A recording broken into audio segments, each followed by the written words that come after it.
Assalamualaikum warahmatullahi wabarakatuh. Dengan menyebut nama Allah yang Maha Pengasih lagi Maha Penyayang, saya mendoakan kepada mereka yang sakit, semoga cepat sembuh. Itu doa saya, semoga kabul. Media sosial ini saya gunakan untuk edukasi, apa itu yang dimaksud dengan kurban, apakah syarat kurban, bagaimana hukumnya kurban. Sekarang waktu penyembelihan kurban, karena kurban ini dari kecil saya sampai besar, atau siapa sajalah di lingkungannya melaksanakan kurban, apakah sapi kurbannya 1 orang, apakah 7 orang 1 sapi. Tapi jarang ya diumumkan itu 3 sapi atau 2 sapi 1 orang. Mungkin takut ria ya, takut sombong atau gimana, atau memang kondisi keuangan di jajaran negara kita, mungkin di pusat atau daerah-daerah elit mungkin ya. Tapi kalau di tingkat kabupaten, saya belum pernah tahu itu. Mereka memberikan kurban itu nama Sutawijaya dengan kurban 3 ekor sapi, belum pernah saya dengar. Jadi kurban itu ada waktu usianya. Kalau dia unta bagaimana, kalau dia sapi itu 2 tahun ya. Kambing itu bagaimana. Ada juga yang 6 bulan itu domba kibas, udah boleh dikorban.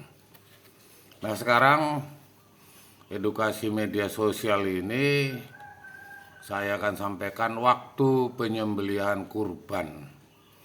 Jadi waktu kurban Idul Adha itu ada waktu yang disebut dengan tasrik. Tasrik itu berapa hari? 3 hari. Apa yang tidak boleh, apa yang boleh. Jadi tasrik itu tidak boleh puasa ya 3 hari. Kalau Idul Fitri itu 3 hari sesudah hari pertama, hari kedua Idul Fitri sudah bisa. Puasa ke-6 kah dia, puasa Senin kah dia, puasa Daud kah dia, mengganti puasa kah. Nah ini waktu penyembelihan. Mengenai waktu penyembelihan kurban dijelaskan dalam hadis. Jadi ada hadis Anas bin Malik. Ia berkata bahwa Nabi bersabda, barang siapa yang menyembelih kurban sebelum salat Idul Id, wah ini dilarang ya sebelum salat Idul Id, maka berarti ia menyembelih untuk dirinya sendiri. Jadi kalau dia mengatakan untuk kurban atas namanya nggak sah itu, karena memang ada hadisnya Anas bin Malik. Jadi kapan itu boleh? Ya sesudah khotib turun dan khutbahnya selesai, orang bilang bar gitu, bubar baru bisa. Dan berapa lama gitu, karena sudah ditentukan ini waktu sholat subuh. Maka kalau sudah tergelincir matahari, pas di matahari atas kepala itu masuk sholat zuhur. Nah jadi kalau katakanlah sholat subuh itu jam 8 sudah tidak boleh, itu sudah sholat duha. Jadi sholat itu sudah diatur. Begitu juga waktu penyembelihan. Jadi hadisnya ada, tidak boleh menyembelih itu sebelum Idul Adha, tidak boleh. Jadi dia diberitahukan barang siapa yang menyembelih setelah Idul Adha, maka ia disempurnakan manasiknya. Jadi kayak saya dulu pernah haji di Mina, pernah di Arafah, pernah di Musdalifah. Ini mereka yang selesai Idul Adha, maka ia telah menyempurnakan manasiknya. Jadi kalau dia melaksanakan haji manasik, apakah dia tawaf di Madinah atau tawaf dia di Masjidil Haram. Kok di Madinah ada tawaf, ya sholat lah. Arba'in tawaf. Memangnya di Rodo apa.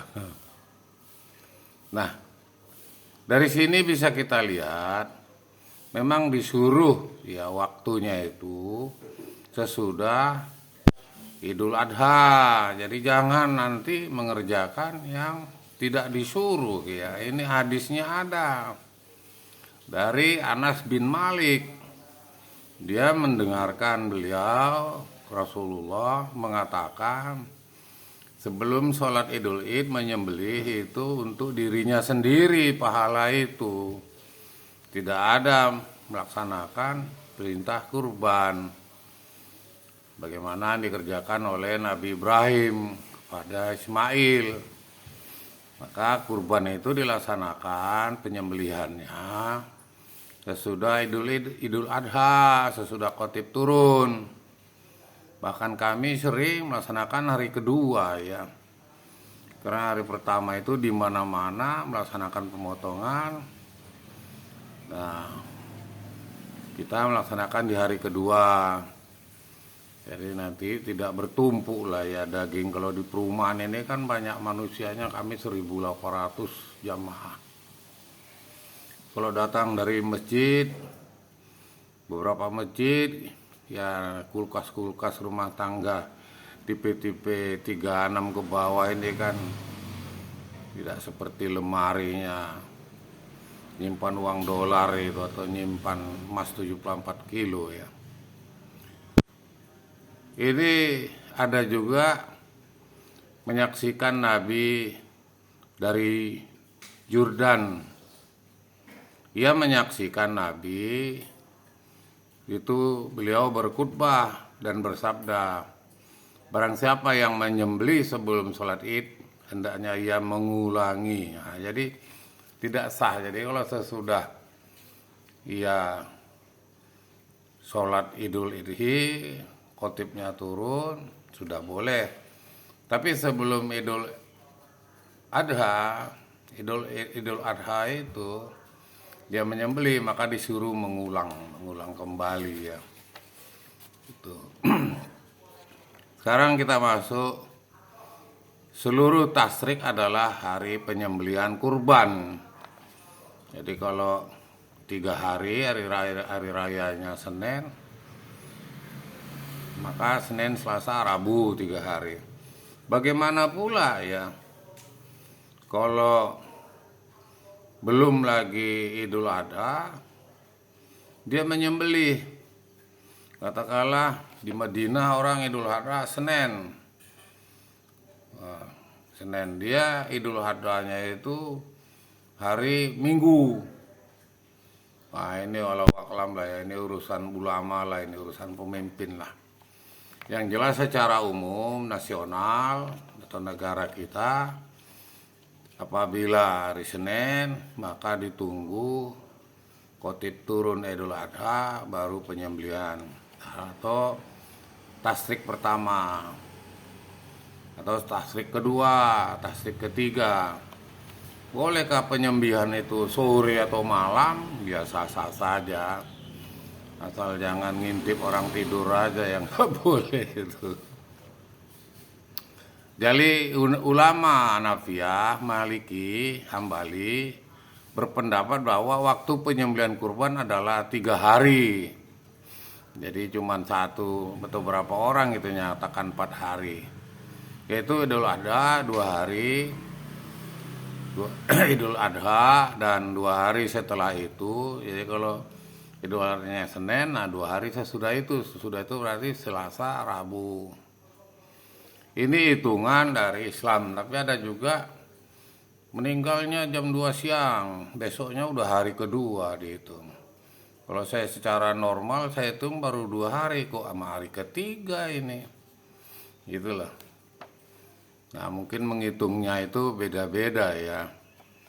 Menurut Islam itu sesudah asar.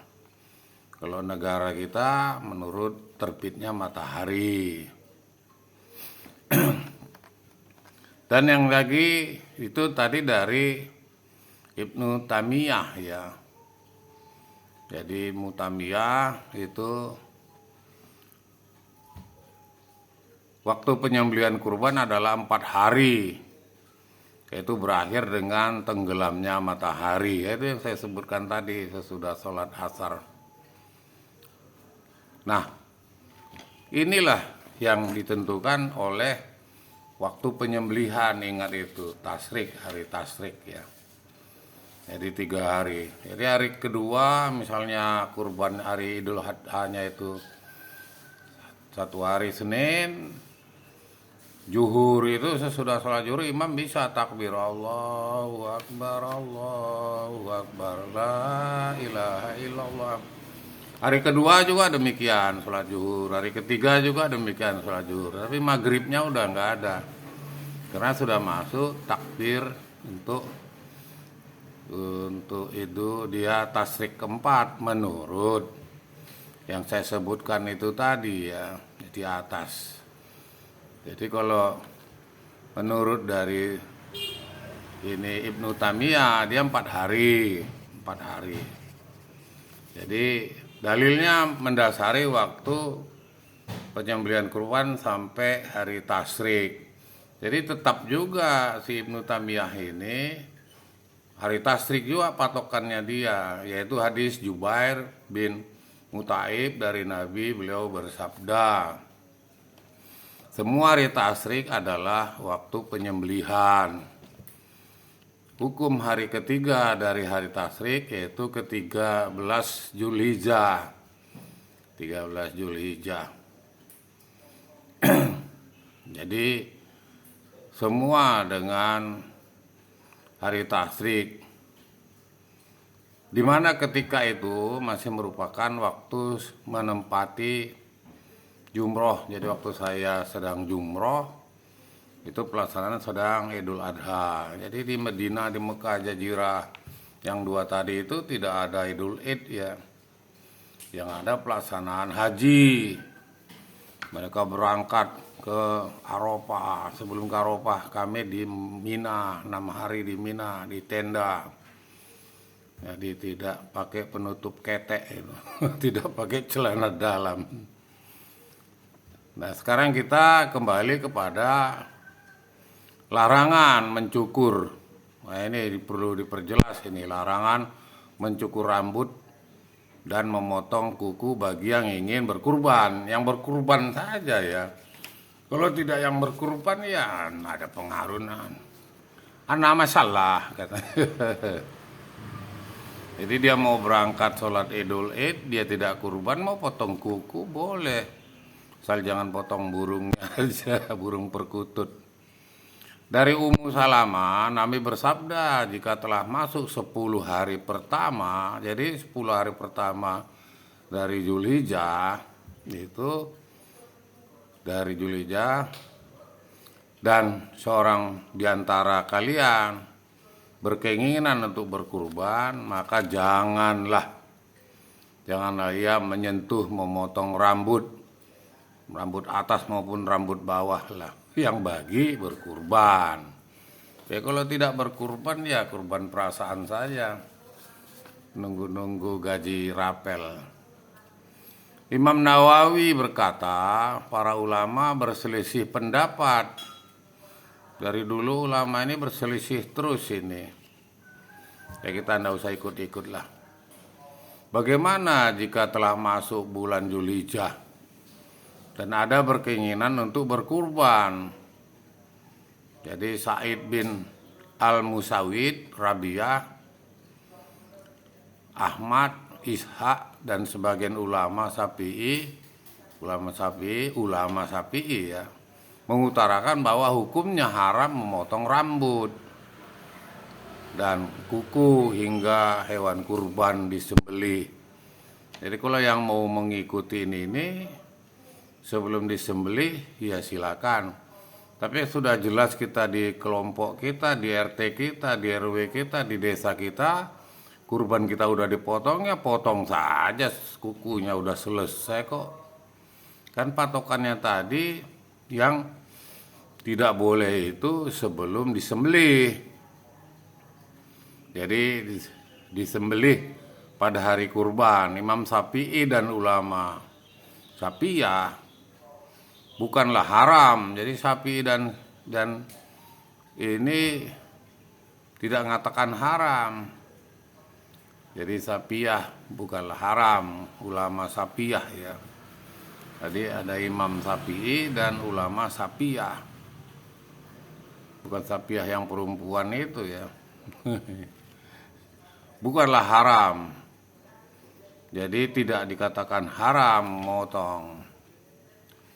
Ya Malik dalam satu pendapat menyatakan tidak makruh. Jadi udah tidak dikatakan haram, tidak dikatakan makruh. Dan pendapat lainnya menyatakan. Jadi inilah bagi mereka yang berkurban. Waktu kita sangat terbatas. Terima kasih. Assalamualaikum warahmatullahi wabarakatuh.